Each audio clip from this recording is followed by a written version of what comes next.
쫓는 자와 쫓기는 자의 싸움은 일반적으로 누가 유리할까요? 선뜻 대답하시기가 주저된다면은 이들에 대한 추가적인 정보를 제가 드린다면은 결정하시기에 도움이 될 것입니다. 이 쫓는 자는 한 나라의 왕입니다. 또 모든 군사를 다 동원할 수 있는 자입니다.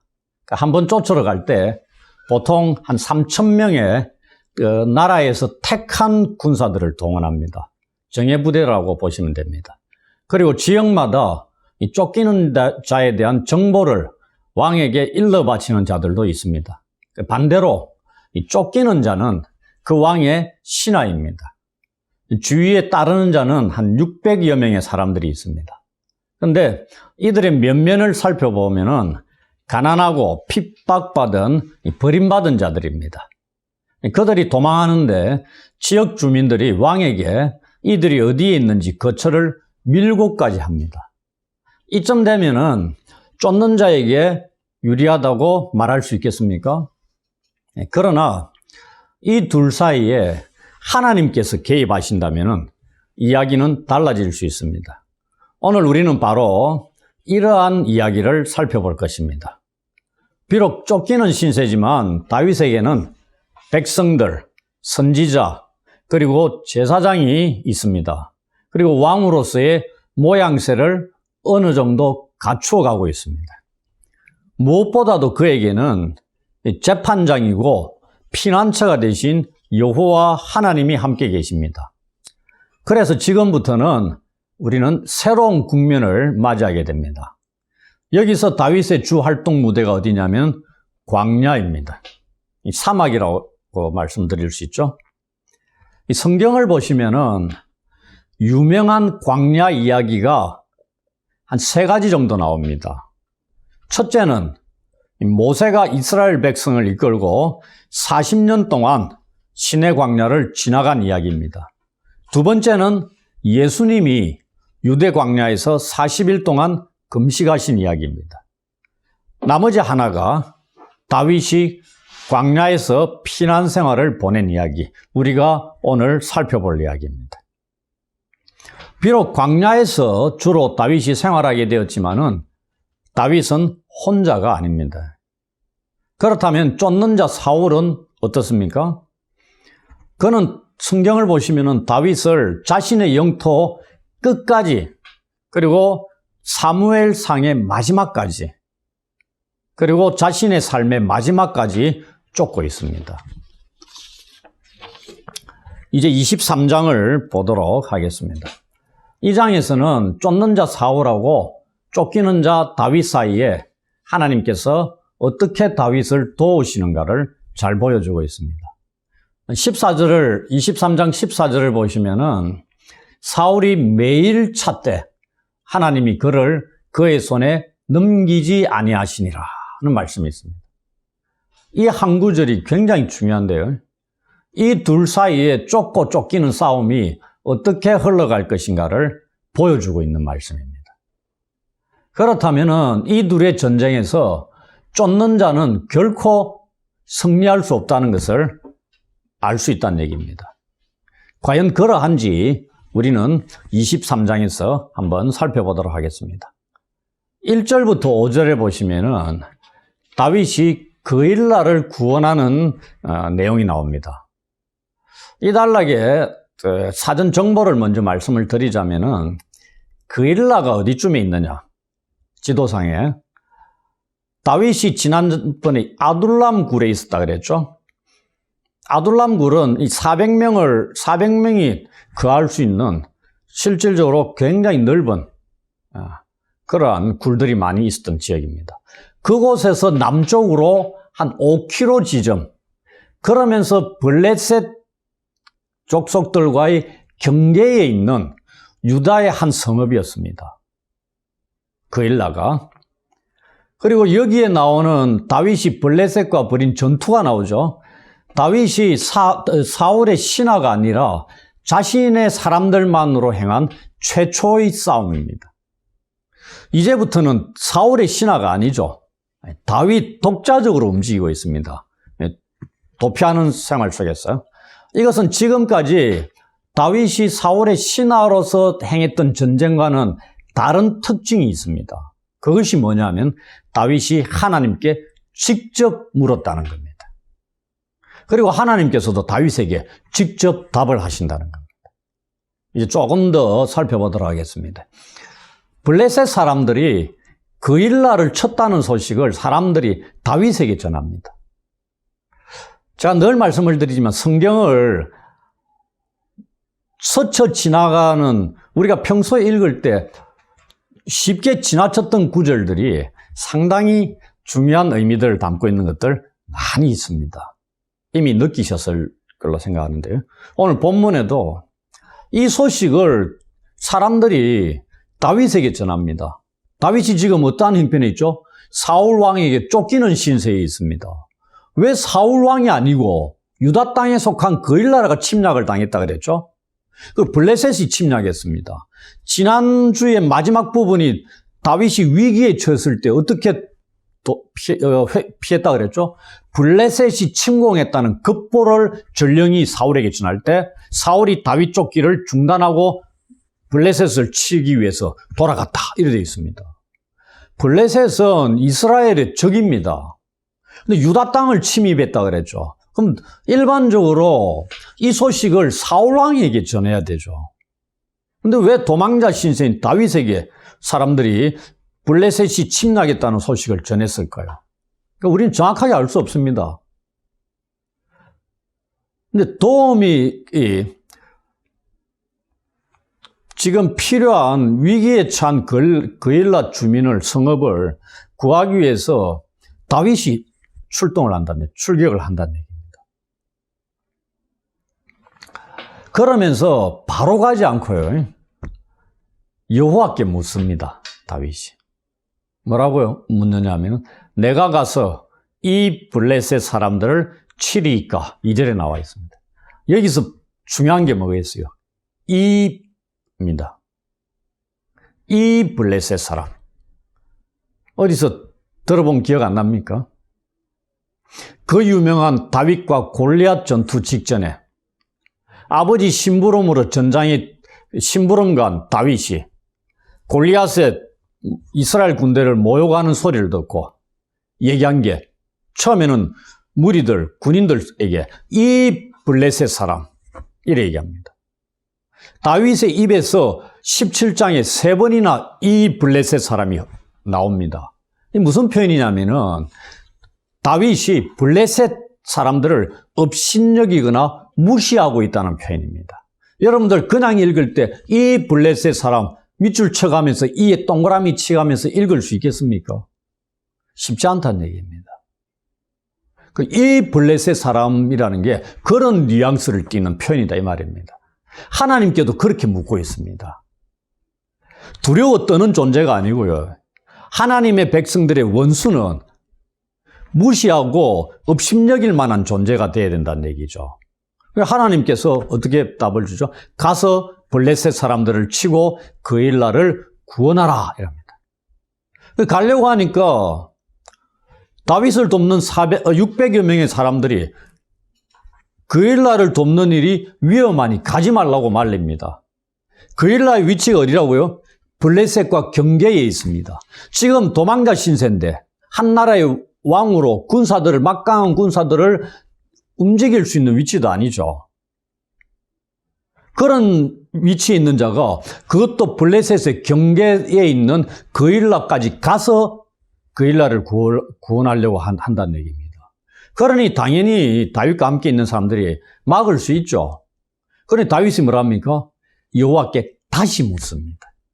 백성들 말을 듣고 중단하는 게 아니고요. 여호와께 재차 묻는다 이 말입니다. 다윗이 사람들의 의견에 귀 기울이는 게 아니고 하나님 여호와의 뜻을 정확하게 알기를 원했다는 겁니다. 그러니 블레셋 사람들을 자신의 손에 넘기실 것이라는 하나님의 답을 또 얻습니다. 이 표현, 하나님께서 블레셋 사람을 다윗의 손에 넘기신다. 이 표현이 또 어디서 많이 나오냐면은 이스라엘 백성들이 하나님의 전쟁을 치를 때 가나안 전쟁도 마찬가지고 정복하는 데 있어서 하나님의 백성들이 전쟁을 치르러 나갈 때 하나님께서 주시는 메시지입니다. 이게 뭐냐면은 거룩한 전쟁을 위한 표준적인 하나님으로부터 나오는 지시문입니다. 그 지시는 누가 내려요? 왕이 내리고 사령관이 내리는 겁니다. 쫄따구가 내리는 게 아니고요. 이래 하라 저래 하라 작전 명령을 내리는 것은 총사령관 대장이 내리는 겁니다. 이 말은 뭐죠? 블레셋과의 전투가 하나님의 전쟁이다 이 말입니다. 하나님께 속했다고 어디서 또 나오죠? 골리앗과의 전투에서 나오죠. 1대1 맞짱 뜰 때도 그 얘기입니다. 전쟁은 여호와께 속한 것이다. 칼과 창에 있는 게 아니다는 얘기입니다. 무력에 있는 게 아니다고 다윗이 고백하는 겁니다. 이 표현이 그것을 또 암시하는 겁니다. 하나님께서 그렇게 알려주고 있는 겁니다. 내가 블레셋을 네 손에 넘겼다 이 말입니다. 그럼 어떻게 골리앗을 네 손에 넘겼다 그러거든요. 그러니까 다윗이 한 일이 뭐죠? 가서 목을 베는 일만 하면 되는 겁니다. 블레셋을 치는 것도 동일한 의미입니다. 하나님의 전쟁은 하나님이 끝내신다는 얘기입니다. 그러면 그 전투에 참여한 백성들은 가서 이기기만 하면 됩니다. 그리고 전리품을 거둬들이면 되는 거죠. 그 어떻게 됩니까? 5절에 보십시오. 사람들 데리고 그일라로 갑니다. 그리고 블레셋 사람들과 싸워 그들을 크게 쳐서 죽이고 그들이 가축을 끌어 돌아옵니다. 크게 쳐서 죽였다는 게 어디에 나오냐면은 19장 8절에 보시면 블레셋과의 전투에서 사울의 신하로서 전투에 나갔을 때 행했던 그 동일한 표현입니다. 가축을 끌어오는 건 뭐죠? 아까 얘기했죠. 전리품입니다.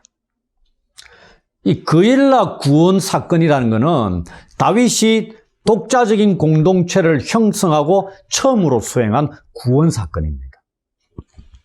그 다음에 이제 6절부터 14절 보시면은 놀라운 일이 있습니다. 그일라를 구원하고 그들과 함께 있습니다. 다윗이. 이 23장 6절부터 26장 25절까지가 다윗의 도피 여정 제2기에 속합니다. 3기가 마지막이거든요. 3기 토탈 10여 년에 걸쳐 도피 생활이 진행된다 했습니다. 이때가 23세에서 25세 정도 그 언저리의 시기라고 보시면 됩니다. 이때가 주로 광야 생활을 하고 있습니다. 광야를 도피처로 삼고 있었던 시대입니다. 이 광야, 이 시기 23장 6절부터 26장 25절에 특별히 광야가 많이 나옵니다. 23장이 10광야가 나옵니다. 마온 광야도 나옵니다. 24장에 엥게디 광야가 나옵니다. 25장에 바란 광야가 나옵니다. 그리고 26장에 다시 10광야가 나옵니다.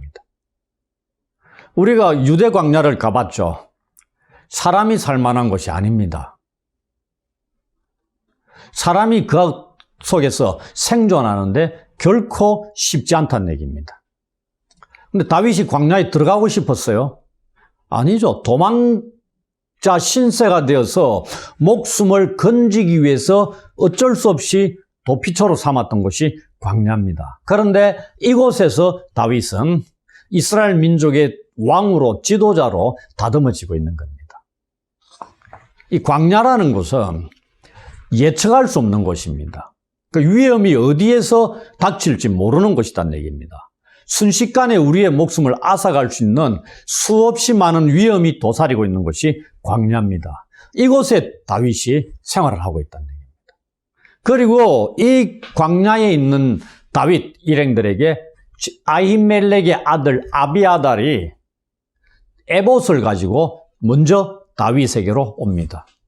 이 에봇이 뭐냐면은 이것을 가지고 하나님께 답을 묻습니다. 그럼 하나님으로부터 예냐 아니오냐를 답을 얻을 수 있는 그것이 에봇이었습니다.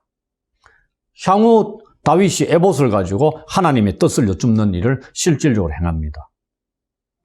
다윗이 자신이 구원한 그일라 주민들과 같이 있을 때 사울한테 이 소식이 전해지죠 또. 그때 사울이 무슨 생각을 했냐면은, 오호, 하나님께서 다윗을 나에게 넘기셨구나. 이렇게 생각했다는 얘기예요.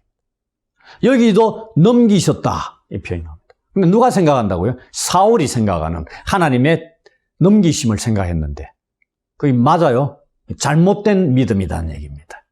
하나님이 넘기셨습니까? No. 블레셋을 다윗의 손에는 넘기셨는데 다윗을 사울의 손에는 넘기지 아니하셨다. 어디서 읽었죠? 14절에 나오잖아요.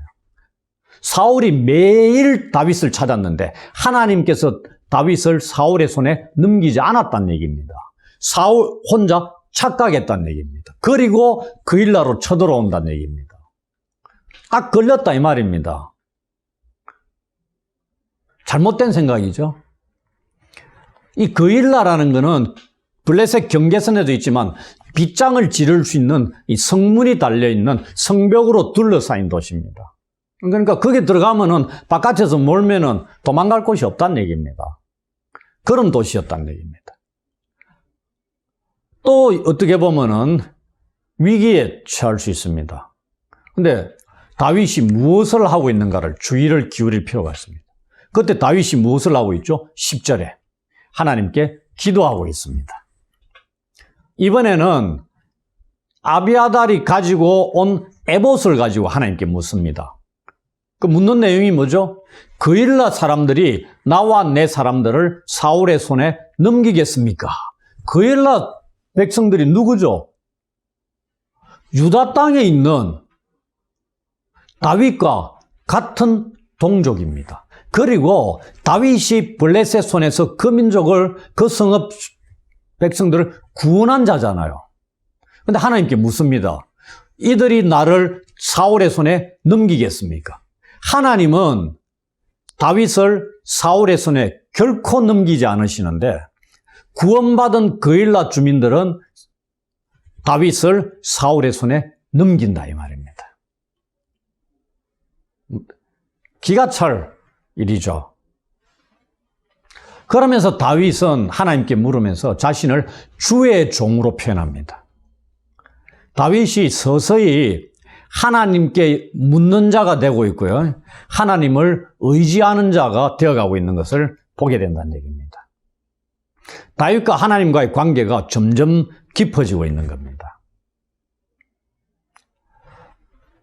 이 하나님이 주신 답, 그들이 너를 넘기리라. 그일라 거민들이 너희를 넘길 것이라고 답을 주십니다. 어찌 이럴 수가 있습니까? 은혜를 몰라도 유분수지. 같은 종족을 자기를 구원한 다윗과 일행들을 사울에게 넘긴다는 것. 말이 안 됩니다. 이렇듯 사울의 편에 서서 다윗을 위기에 빠뜨리는 자들이 여기에 등장합니다. 또 나옵니다. 그랬죠. 쫓기는 자와 쫓는 자가 전투에서 누가 유리하냐. 쫓는 자에게 쫓기는 자의 위치를 그 다음에 넘겨주려고 밀고 하는 자들이 군데군데 있다는 얘기입니다. 그일라 주민들도 그랬고요. 또 나옵니다. 하나님 답을 확인하고 난 뒤에 다윗이 어떻게 행동하는가 보십시오. 여러분들 같으면 어떻게 하겠어요? 그일라 가만히 두겠습니까? 근데 다윗은 아무 행위도 하지 않고 600여 명의 사람들과 함께 황급히 그일라를 떠나갑니다. 그러면서 갈 수 있는 곳으로 간다. 이래가지고 13절에 돼 있죠. 이 말이 무슨 말이냐면은 갈 수 있는 곳이면 안전하다고 여기는 곳이면 어디든지 갔다는 얘기입니다. 광야든 어디든. 그러니까 도피 생활이 이랬다 이 말입니다. 그리고 급히 떠났다고 되어 있습니다. 그일라 사람들의 행위와 다윗의 행위를 비교해 보십시오. 우리가 다윗을 겉으로 위대한 인물로 치는 게 이 순간순간 다윗의 삶을 돌아보면은 느낄 수 있습니다. 이 사건 속에서도 그렇죠. 얼마나 다윗이 하나님 마음에 합한 자가 처음에도 합한 자를 하나님이 세우셨지만 단단하게 다듬어가고 계시는가. 그리고 거기에 얼마나 바르게 응답하고 있는가를 보고 있다 이 말입니다. 근데 다윗과 그 일행들이 떠났다는 소식을 들으니까 그일라를 치는 걸 당연히 멈추죠. 다윗이 없는데 사울이 그일라 주민을 칠 이유가 없죠, 당연히. 오직 사울의 타겟은 누구예요? 다윗밖에 없습니다. 그리고 그일라를 떠난 다윗 일행들이 광야의 요새에 있었다 이래 돼 있죠. 그리고 그일라에서 약 남동쪽으로 이제는 약 20여 킬로 떨어진 유다 성읍 중에 한 곳인 십광야 산골에 머물렀다 이래 돼 있습니다. 그러면서 14절에 사울이 매일 찾되 하나님께서 다윗을 사울의 손에 넘기지 않으셨다고 얘기합니다. 매일 찾았다는 것은 뭘 얘기합니까? 사울의 일상입니다. 한 나라의 왕의 일상이 다윗 찾기에 몰두하고 있다는 얘기입니다. 일명 이걸 뭐라고 하냐면 고양이 쥐잡기 놀이라고 얘기합니다. 일방적으로 고양이하고 쥐하고 뭐 1대1로 맞짱 떠가지고 대등한 싸움입니까? 아니죠. 그리고 다윗이 또 어떤 자세를 가지고 있어요? 이제 그 다음 봅니다. 자신을 쫓는 왕에 대한, 사울에 대한 자세가 결코 죽이려는 의도가 없습니다. 기회가 오더라도 두 번씩이 나오죠. 네, 그렇습니다. 그러니 한쪽은 죽이려고 매일 찾고 한쪽은 죽일 기회가 오도 안 죽이는 그러한 싸움이다 이 말입니다. 그러니 다윗이 어떻게 매일 도망간다 이 말입니다. 자기를 쫓아오는 고양이를 피해 도망가는 쥐신세다 이 말입니다. 그런데 어떻게? 쥐가 고양이에게 안 잡힌다 이 말입니다. 그 사이에 누가 있다? 여호와 하나님이 개입되어 있기 때문에 그렇다 이 말입니다. 결코 다윗을 사울의 손에 넘기지 않는다 이 말입니다. 그러니 사울이 매일 찾아봐야 헛수고죠. 찾다 끝나는 겁니다. 그게 하나님 보호하심, 피난처 대신 하나님의 보호하심으로 일어난 결과죠. 이제 짤막한 15절부터 18절에 보면은 그 사이에 다윗이 십광야 수풀에서 요나단과 짧은 만남을 갖는 기록이 나옵니다. 이 십광야 수풀, 숲이 우거진 높은 곳입니다. 저지대가 아니고 거기에 있을 때 요나단이 찾아옵니다. 그러면서 요나단이 다윗에게 하나님을 힘있게 의지하게 했다 이렇게 되어 있습니다. 이게 무슨 편이냐면은 요나단이 다윗의 손을 하나님으로 강하게 했다 이런 의미입니다. 내가 격려해 주는 게 아니고요. 다윗의 손을 강하게 하는데 하나님으로 강하게 해줬다. 이게 하나님을 힘있게 의지했다는 원래의 의미입니다. 요나단의 인물이 얼마나 대단하고 우리가 일찍 죽은 것에 대해서 아쉬워하는 것도 여기에 있습니다. 얼마나 하나님 앞에 바로 서 있는 인물인가를 느낄 수 있는 거죠. 하나님께서 다윗의 손을 강하게 해주는 그 격려하는 것은 다윗이 이스라엘의 왕이 된다는 얘기입니다. 처음부터 그렇게 받아들였다 그랬죠. 자기가 왕위 계승권까지 다윗에게 넘기는 행위까지 했다 그랬잖아요. 자신은 다윗의 부하가 될 것을 아버지 사울까지 알고 있다고 알려주는 겁니다. 나중에 그렇게 26장 가면 그런 얘기를 듣습니다. 그러면서 다윗이 갖고 있었던 두려움을 없애주는 겁니다. 이 잠깐 만나가지고 이 17절 보시면 요나단의 격려의 내용을 알려주고 있습니다. 제일 먼저 뭐라고 그러죠? 두려워하지 말라. 이거 어디서 많이 듣던 소리입니까? 하나님으로부터 들려온 소리입니다. 두려워하지 말라. 이게 뭐냐면은 하나님의 구원 신탁의 소리입니다. 이스라엘 백성, 위기에 처한 백성들, 지도자들에게 하시는 말씀이 이겁니다. 구원하겠다 이 말입니다. 그걸 알려줄 때 먼저 알려주는 메시지가 두려워하지 말라는 겁니다. 이걸 누가 하고 있다고요? 요나단이 하고 있습니다. 근거가 뭐죠? 자기 마음대로 뭐 근거 없이 얘기했겠어요? 그것은 요나단의 아버지 사울의 손이 결코 다윗 당신에게 미치지 못할 것이다 이 얘기입니다. 지금 요나단은 뭘 알고 있다는 얘기입니까? 14절 내용을 알고 있다는 얘기입니다. 여호와 하나님이 결코 다윗을 아버지 사울의 손에 넘기지 아니하신다는 걸 알고 있다는 얘기입니다. 그러니 두려워할 필요 없다. 쫓기는 신세일지라도 두려워할 필요 없다 이 말입니다. 그 다음에 뭐라고 얘기합니까? 너는 이스라엘 왕이 되고 나는 내 다음이 될 것을 내 아버지 사울도 안다 이렇게 얘기합니다. 요나단은 알았어요. 근데 아버지 사울도 알고 있다는 얘기입니다. 쫓는 자 사울도 알고 있다는 것을 알려줍니다. 과연 사울이 알고 있었을까요?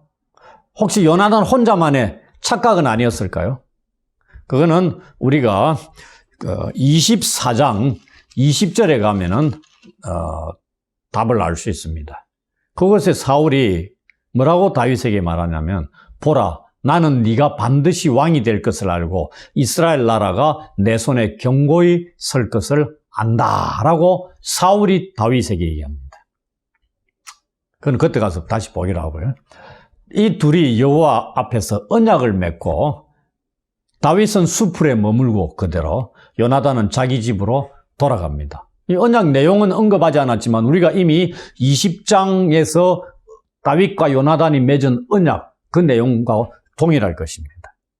우리 이미 다 살펴봤잖아요. 그 다음 19절부터 29절로 보면은 마온 광야에서 추적 사건이 나옵니다. 여기서 또 사울을 돕는 사람이 나옵니다. 10사람들이 다윗의 위치를 밀고 합니다. 이 본달락은 다윗이 사울에게 쫓기는 사건들 중에서 가장 위급한 상황을 만난 것을 기록하고 있습니다. 그 위기에서 다윗이 어떻게 벗어나는지 살펴보도록 하겠습니다. 아까는 그일라 주민들이 다윗을 사울에게 넘긴다고 하나님으로부터 답을 얻어서 미리 도망을 칠 수 있었습니다. 오늘 본문에는 전혀 그렇지 않습니다. 10사람들이 다윗을 사울의 손에 직접 넘겨주겠다고 사울에게 먼저 알립니다. 이 10사람들도 유다 땅에 속한 사람들입니다. 그일라에서는 다윗이 하나님의 답을 듣고 알고 위기를 넘겼죠.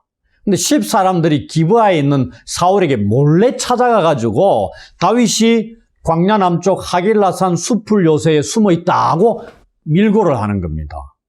이거 사실 다윗이 알아요, 몰라요? 모르죠, 당연히. 그래서 위기가 찾아오는 겁니다. 그런데 사울이 그 소식 듣고 바로 움직이지 않습니다. 왜? 지금까지 많이 놓쳤거든요. 신중에 신중을 기합니다. 그들을 먼저 보내면서 어디에 있는지 어떻게 행동하는지 22절, 23절 보면은 너희는 가서 더 자세히 살펴서 그가 어디에 숨었으며 누가 거기서 그를 보았는지 알아보고 그가 숨어있는 모든 곳을 정탐하고 실상을 내게 보고하라. 이렇게. 얼마나 치밀하게 계획을 세워요. 놓치면 안 된다는 얘기입니다. 이번이 마지막 기회일 수 있다 생각합니다. 이때 다윗과 그의 사람들이 어디 있었냐면 광야 남쪽 마온 광야 아라바에 있다 이렇게 되어 있습니다. 이 마온 광야는 10광야로부터 한 8km 정도 떨어진 산악지대입니다. 그리고 아라바는 우리가 가봤지만은 그 유대 광야입니다. 유대 광야에 속한 지역. 어떻게 보면은 이 지역이 아마 그 마사다 근처 이렇게 얘기하기도 합니다. 우리가 가봤잖아요. 그 마사다가 그 방어하는데 아주 유리한 지역입니다. 높은 고지대에 있잖아요. 그런 곳입니다. 그 언저리에 있다고 보시면 됩니다. 그러면서 사울과 그의 사람들이 이제 다윗을 잡으러 옵니다. 바로 코앞까지 사울과 그 군사들이 다가온 겁니다. 그러니 가까이 와가 느끼는 겁니다. 발견한 겁니다. 그러니 급하게 이동하고 도망을 칩니다. 사울이 산 이쪽으로 가면 다윗은 그것을 피해가지고 산 저쪽으로 도망을 가는 이런 형국이 됐다고 보시면 됩니다. 오는 걸 미리 예측하고 이동하는 게 아니고 지금은요. 공격해 오는 거, 쫓아오는 걸 보고 이동하고, 또 여기로 오면 또 저기로 가고, 이런 식으로 이동을 했다고 보시면 됩니다. 그리고 사울이 포위를 하면서 이제 접근을 하고 잡으려고 하는 겁니다. 완전히 궁지에 몰린 쫓기는 사냥감 신세가 된 겁니다. 우리가 이런 걸 뭐라고 표현하죠? 절체절명의 위기의 순간이다. 이렇게 얘기하는 겁니다. 이걸 영화 같은 데 보면은 결과를 알지 못하면 숨을 죽여서 지켜볼 수밖에 없는 그런 장면입니다. 과연 어떻게 도피할 수 있을지, 피할 수 있을지 저 위기를 너무나 궁금할 수밖에 없는 그런 상황이라는 얘기입니다. 이때 다윗을 사로잡기 직전의 사울에게 전령이 와서 급보를 전합니다. 블레셋 사람들이 땅을 침범했다. 이 소식을 전합니다. 이럴 수가. 누구? 또 블레셋입니다. 블레셋이었다는 얘기입니다. 다윗을 위기의 순간에서 건져줄 구원투수 같은 존재가 누구라고요? 블레셋 사람들입니다. 바로 얼마 전에 다윗이 블레셋 사람들을 크게 물리치고 그일라를 구원하지 않았습니까? 조나 시르나 블레셋은 늘 이스라엘을 따라다녔던 적이고 원수들이고 괴롭히는 존재였습니다. 그런데 이번에는 다윗을 돕는 자로 나타납니다.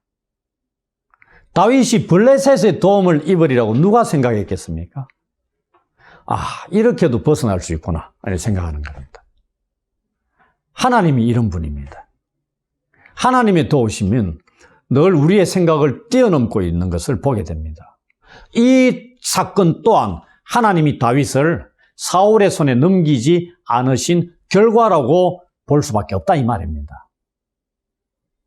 전령으로부터 급보를 전해 들으니 사울이 다윗 뒤쫓기를 그치고 블레셋을 치기 위해 돌아갑니다. 그래서 그곳 이름을 뭐라고 짓고 있죠? 셀라 하마느곳이라는 지명 이름이 붙습니다. 이게 뜻이 뭐라고 작은 글씨 보시면 분리하는 바위 이렇게 되어 있습니다. 분리하는 바위다는 얘기입니다. 그래서 저는 이 지명 이름을 가지고 하나님께서 이곳에 개입해 하셔가지고 사울과 다윗을 떼어놓으셨다 이렇게 보는 겁니다. 이 위기를 넘긴 다윗이 이제 엔게디 요새에 머물게 됩니다. 이 엔게디 요새, 그 다음 24장이 그 유명한 엔게디 동굴 사건을 다루고 있습니다. 엔게디 요새가 어디 정도 위치하냐면은 사해 중간 위치쯤 하고 있습니다. 예루살렘에서 남동쪽으로 한 56km 정도 떨어져 있고요. 사막으로 이루어진 황무지 안에 있는 오아시스입니다. 엔게디. 그런데 우리가 광야라 그러면은 완전히 사막밖에 없다. 이게 아니고요. 우리가 사막에 뭐가 있죠? 오아시스가 있습니다. 그러니 사람들이 광야에서 생활을 할 수 있는 겁니다. 그 주변에서. 엔게디도 마찬가지입니다. 다윗이 여기에 600여 명의 사람들을 데리고 이동할 수 있었던 것은 이곳이 광야의 안에 있는 물이 있는 오아시스다는 얘기입니다. 그럼 물이 있으니까 뭐가 있어요? 초목이 있는 거죠. 은신하기에, 숨어 피하기에 아주 좋은 곳이었습니다. 보호할 장소도 되죠. 물도 제공해 줬죠. 그 다음 적이 접근하는데 먼 곳에서 바라볼 수 있는 자연적인 전망대까지 갖추고 있었던 그러한 지역이다. 이렇게 얘기를 합니다. 멋진 곳이죠, 제법은. 이제 24장에 보시면 엔게디 동굴 사건인데 이 장은 엔게디 동굴에서 일어난 한 사건을 두고 다윗이 사울에게 연설을 하고 있고요. 그걸 듣고 사울이 다윗에게 행하는 이런 연설로 이루어진 장입니다. 다윗 이야기에는 두 번의 동굴 이야기가 나옵니다.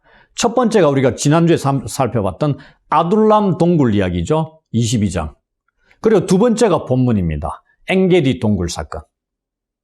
그리고 우리가 나중에 26장에서도 이와 비슷한 사건을 만납니다. 거기는 동굴은 아닌데요. 그 사건 이후에 26장의 사건 이후에 다윗은 무리를 데리고 블레셋 사람의 가드로 도피를 합니다. 그 소식 들은 사울은 다시는 그를 수색하지 아니하였다. 이렇게 되어 있습니다. 그리고 사울과 다윗의 만남은 그걸로 끝입니다. 그 이후 사울이 곧 전쟁터에서 사망을 합니다. 그러니 사울 왕의 다윗 쫓는 일도 막바지를 향해 가고 있음을 우리는 알 수가 있겠죠. 한편 이 사건, 24장의 사건 속에서 23장의 사건에서는 여호와가 다윗을 사울의 손에 결코 넘겨주지 아니하신 분, 피난처 되시는 분으로 나타났죠. 24장 이 사건, 엥게디 동굴 사건에서는 여호와 하나님이 쫓는 자와 쫓기는 자 사이에서 재판장으로 나타나십니다. 재판장은 뭐 하는 자죠? 옳고 그름을 판단하는 자입니다. 그래서 쫓는 자와 쫓기는 자, 누가 옳고 그른가를 판단하십니다. 그리고 옳은 자를 변호하시고 그를 지키시는 분. 그러면 그런 자에 대해서는 심판을 하시고 판단을 하시는 분입니다. 이런 분으로 나타나는 걸 우리는 알 수 있습니다. 그런데 그걸 계기가 된 동굴 사건이 1절부터 7절에 나옵니다. 이 엥게디 동굴에서 무슨 일이 이들에게 벌어진 걸까요? 23장의 마지막에 어떤 일이 있었죠? 사울이 바로 눈앞에서 다 잡은 다윗을 놓칩니다. 블레셋 때문에. 그래서 쫓기를 멈추고 돌아가가지고 블레셋을 치고 다시 돌아옵니다. 블레셋 사람 쫓기를 그치고 사울은 돌아와 다윗이 엥게디 광야에 있다는 정보를 듣고 이렇게 됩니다. 블레셋과의 전투에 대한 기록은 없습니다. 왜요? 별 중요 안 하다고 보는 겁니다. 무엇이 중요하다? 다윗 쫓기가 중요한 겁니다. 사울에게 있어서는. 그 얘기를 말씀하고 있는 겁니다. 오직 사울의 관심의 집중은 다윗 잡기에 있다는 얘기입니다. 그러면서 온 이스라엘에서 택한 사람 3,000명을 거느리고 다윗과 그의 사람들을 잡으러 옵니다. 그러면서 지금 다윗은 몇 명이죠? 600여 명입니다. 그럼 사울은 몇 명요? 3,000명. 몇 배죠? 5배. 1대1로 그냥 붙어도 안 됩니다. 사울의 군사들은 정예부대입니다. 뽑힌 자들이잖아요. 다윗은 그 사회에서 사울에 의해서 핍박받고 억압받고 도망쳐 나온 자들입니다. 붙어가 되겠습니까? 그러나 다윗은 계속 훈련을 시켰다, 준비했다 그랬죠. 일단 그런 상황입니다. 그런데 쫓다가 사울이 굴을 보고 발을 가리우러 홀로 굴에 들어갑니다. 우리말로도 번역을 새로 해야 됩니다. 발을 가린다는 것은 용변을 보러 들어가는 겁니다. 용변을 보러. 그냥 혼자 들어가는 겁니다. 용변 보러 가는데 사람 따라 들어옵니까? 여러분도 화장실 가는데 여럿 들어와요? 아니죠. 혼자 갑니다. 근데 굴이 있으니까 혼자 들어가는 겁니다. 그 굴 깊은 곳에 다윗과 그의 사람들이 있으리라고 누가 생각했겠어요? 이제 상황이 역전됐습니다. 잘 보시면. 쫓는 자 사울이 오히려 위기에 처했죠. 그러나 사울은 그것이 위기임을 전혀 모르고 있습니다. 다윗은 쫓기면서 위기를 느꼈고요. 사울은 지금 자기가 죽을 위기에 처했다는 것조차 모르는 상태에서 위기에 빠져 있는 겁니다. 이걸 굴 안에 숨어 지내는 다윗 사람들이 보고 뭐라고 얘기하냐면 다윗에게 원수 사울을 죽일 수 있는 기회를 여호와 하나님께서 당신에게 주신 겁니다. 이렇게 얘기합니다. 아까 우리가 23장 7절에 뭘로 봤죠? 그일라에 다윗과 일행들이 있는 걸 보고 사울이 무슨 생각했죠? 아하, 하나님께서 나에게 다윗을 내 손에 넘기셨구나. 이렇게 믿었다는 얘기입니다. 여기 똑같이 다윗 일행들이 사울을 당신 손에 여호와께서 넘기셨다. 이렇게 말합니다.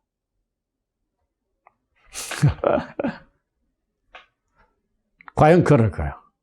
그런데 하나님이 주신 메시지가 아닙니다. 이 말은 뭐죠? 사울을 죽이라 이 말 아닙니까? 근데 다윗은 뭐합니까? 안 죽입니다.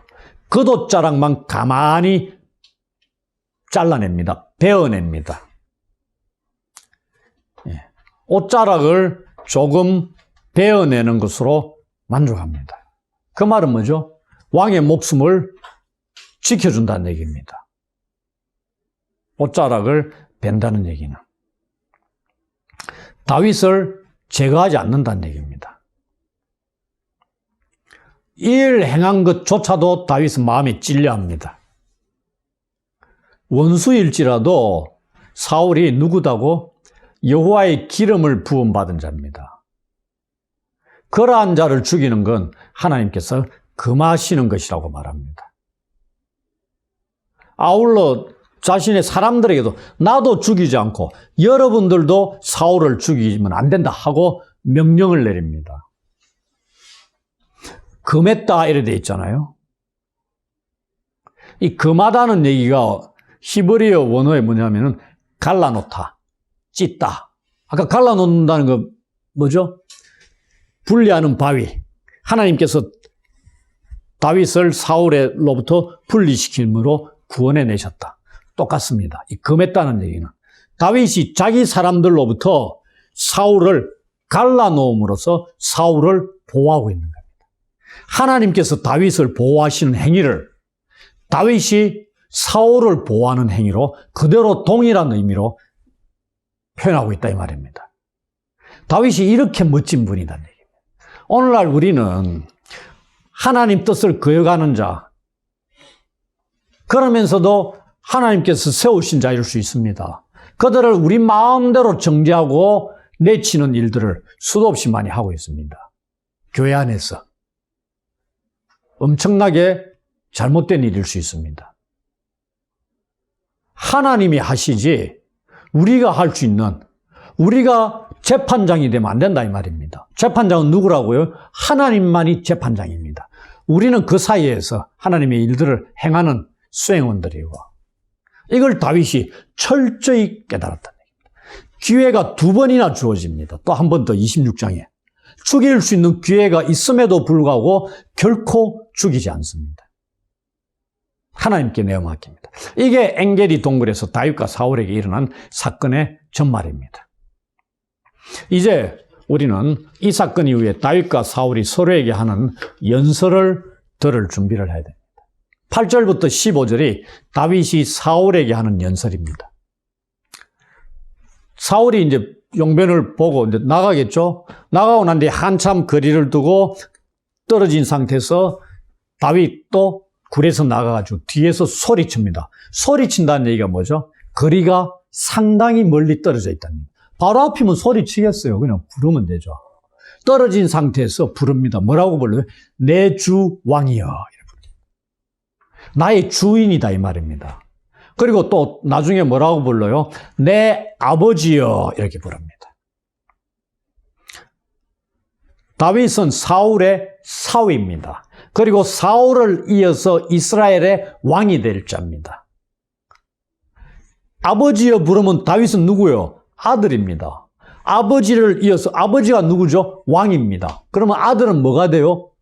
그 이어서 왕이 됩니다. 이런 뉘앙스까지 담고 있다고 우리는 볼 수 있는 거죠. 다윗이 그걸 의도적으로 표현한 건 아니겠지만. 사울이 이제 소리를 듣고 돌아보자 땅에 엎드려 절을 하고 그 다음 일어서서 사울에게 쭉 말을 합니다. 한 2가지 정도 얘기를 합니다. 말은 긴데 제가 정리를 하자면은 다윗이 사울 왕에게 왕이 내가 왕을 헤아려 한다고 사람들 말을 듣고 나를 쫓는 것 같은데 나는 전혀 악의가 없습니다. 이렇게 얘기합니다. 그걸 뭘로 증거로 내세워요? 굴에서 왕을 하나님께서 내 손에 넘기셨다는 얘기입니다. 죽일 기회가 있었는데 기름 부음 받은 자를 내가 해하지 않았다는 증거로 뭘 남겼어요? 옷자락을 벤 걸 보이죠. 그걸 들어 보이는 겁니다. 여기 또 뭔 얘기하나? 넘겼다 나오잖아요. 하나님께서 나에게 당신을 넘겼다 이 말입니다. 이거 어디서 들었죠? 하나님의 원수인 블레셋을 다윗에게 넘기실 때, 그래서 쳐서 죽일 경우에 전쟁에 나가서 골리앗을 쳐서 죽일 때나 그일라 주민을 구원할 때나 하나님이 넘기셨다 돼 있잖아요. 그럼 넘기면 내가 죽이면 되는 겁니다. 그럼에도 불구하고 다윗이 죽이지 않았다는 얘기입니다. 보존했다, 지켜줬다 이 말입니다. 그걸 보여주는 겁니다. 네. 그러면서 10절 보시면 다윗이 사울 왕을 아꼈다 이렇게 얘기합니다. 지금 다윗이 사울을 아낄 처지입니까? 쫓기는 신세인데 그냥 죽여버려도 되는데 근데 사울을 죽이지 않았습니다. 옷자락만 잘랐을 뿐입니다. 이것뿐만이 아니고 14절 같은 데 보시면 사울왕에게 다윗이 자기 자신을 뭐라고 표현하냐면 죽은 개나 벼룩 같은 자를 당신은 쫓고 있다 이렇게 합니다. 이게 무슨 뜻이죠? 사울왕에게 다윗이 죽은 개나 벼룩 같다는 얘기는 당신에게 나는 전혀 위협적인 존재가 아닙니다 이 말입니다. 죽은 개가 여러분들 뭡니까? 짖습니까? 위협합니까? 아니죠. 벼룩 때문에 여러분들 두려웠답니까? 아닙니다. 다윗은 자기가 이 정도 존재에 불과하다고 왕에게 알리는 겁니다. 그러면서 이런 자를 왕이 뒤쫓고 있는데 나는 왕에게 범죄한 일이 없다 이 말입니다. 나는 무죄하다고 알리고 있는 겁니다. 그러면 옛 속담을 13절에 인용하면 나는 악인이 아닙니다까지 얘기하죠. 뭐라고 돼 있어요? 악인은 악인에게서 난다 하였으니 내 손이 왕을 해하지 않았다. 왕을 해하지 않은 게 내가 뭐다? 악인이 아니다는 증거입니다. 내가 악인이었으면 어떻게 됐어요? 지금 왕은 없는 겁니다. 죽었지.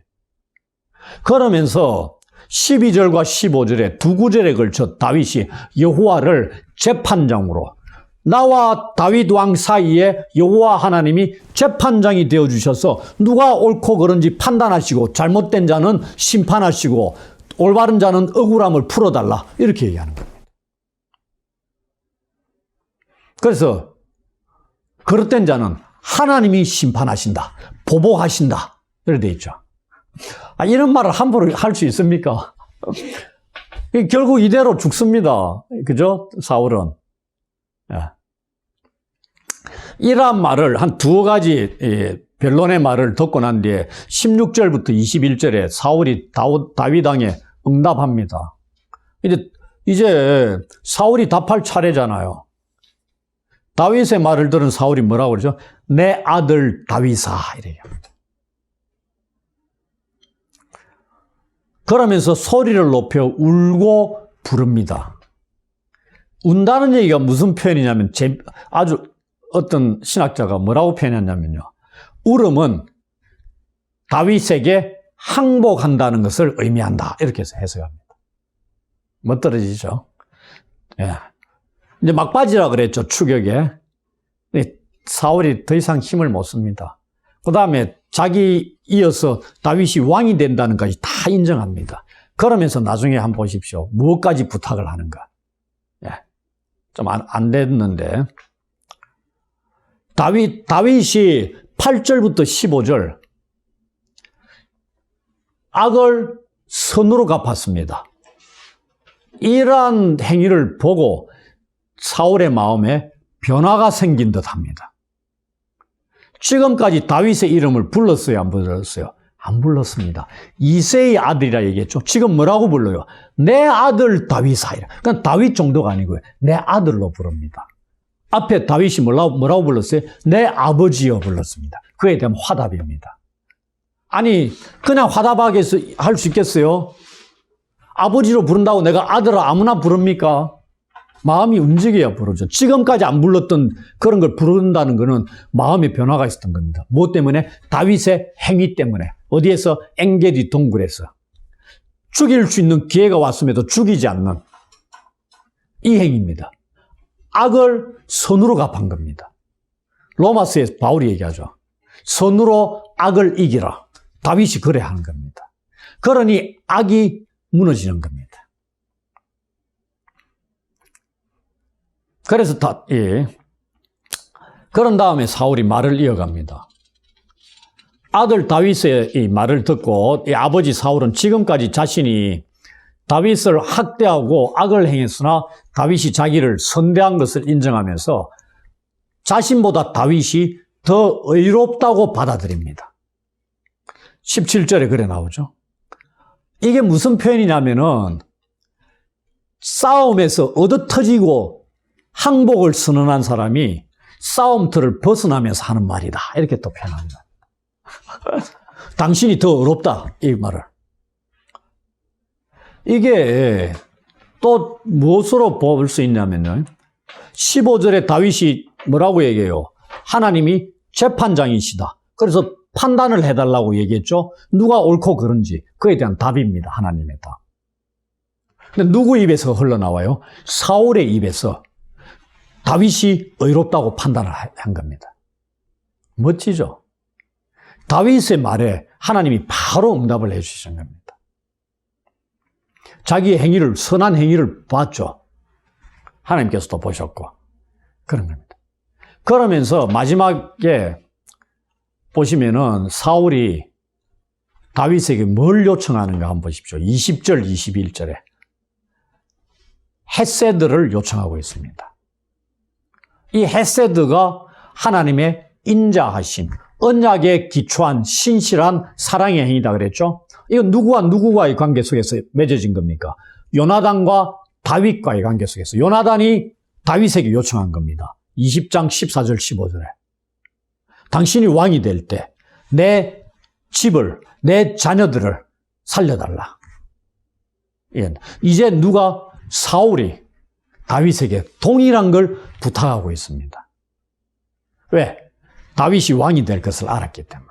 자기는 물러나고 패망할 것을 알았다는 얘기입니다.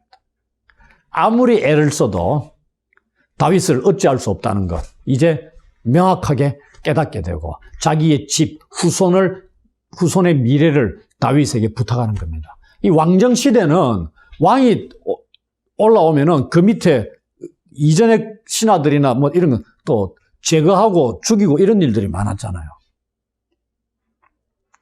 이 요청을 듣고 다윗이 당장 내가 이제 도망다니기 귀찮으니까 당신 왕자, 보좌를 내한테 그냥 넘겨라. 뭐 이렇게 요구할 수도 있는데 전혀 그러지 않습니다. 어떠한 능동적인 행위도 다윗이 취하지 않습니다. 하나님께서 자기를 그 자리에 앉히시기까지 계속 기다리는 겁니다. 그리고 사울의 요청을 다윗이 사울의 자녀들에게 지키고 있음을 사무엘하 9장에 가서 우리는 보게 됩니다. 이제 이 둘이 이러한 맹세를 하고 헤어집니다. 사울은 집으로 돌아가고 다윗과 그의 사람들은 요새로 올라갑니다. 아까 요나단과 헤어져서도 요나단은 어디로 가요? 집으로 가고 다윗은 어디로 가요? 그냥 광야 수풀에 머뭅니다. 무슨 말인지 알겠습니까? 다윗은 쫓기는 신세잖아요. 집이 있어요? 없습니다. 어디로 가요? 도피처로 가는 겁니다. 이것에 대해 다윗의 반응이 성경에 기록이 없습니다. 왜 나는 갈 곳이 없느냐? 왜 저들은 집으로 돌아가는데 나는 왜 맨날 굴에 가고 광야에 가고 이렇게 하냐? 이런 거 없습니다. 당연한 일상으로 받아들이는 걸 보게 됩니다. 실질적인 이스라엘의 왕으로 하나님께서 세우실 날을 기다리면서 말입니다. 여러분은 다윗 이야기를 따라가면서 다윗이 실질적인 이스라엘의 왕으로 세워지는 것이 늦어지는 것에 대해서 좀 조급한 마음이 있습니까? 다윗이 그러했던 것처럼 우리도 다윗과 함께 보조를 맞추면서 따라가 보도록 합시다. 그 길에 다윗과 함께 하시는 하나님을 경험하면서 말입니다. 앞으로 가야 할 길이 여전히 우리에게 남아 있습니다. 오늘은 여기서 다윗 이야기 5번째 시간을 이제 마무리하도록 하겠습니다. 쫓기는 자 다윗을 쫓는 자 사울의 손에 하나님께서 결코 넘기지 않으셨습니다. 사울은 매일 다윗을 찾았다 돼 있죠. 다윗은 하나님의 손에서 보호를 받고 있습니다. 우리도 마찬가지입니다. 우리의 원수 마귀가 매일 우리를 집어삼키려고 공격해 오죠. 그러나 하나님 아버지께서는 결코 우리를 원수의 손에 넘기지 않으신다는 것을 신뢰하면서 살아가야 한다 이 말씀입니다. 하나님을 우리의 피난처로 삼으시라 이 말입니다. 이 피난처가 어디에 많이 나오죠? 시편에 37번이나 이 용어가 나옵니다. 시편 읽을 때 한번 쭉 한번 보십시오. 이 단어가 어떤 의미로 나오는지 압니까? 하나님의 백성들이 다윗과 같이 위급한 위험에 처했거나 그 다음에 유혹에 직면할 때 사람이나 사물이나 통치자를 의지하는 것보다 위에 계신 여호와를 선택한다는 의미가 피난처에 담겨있는 의미입니다.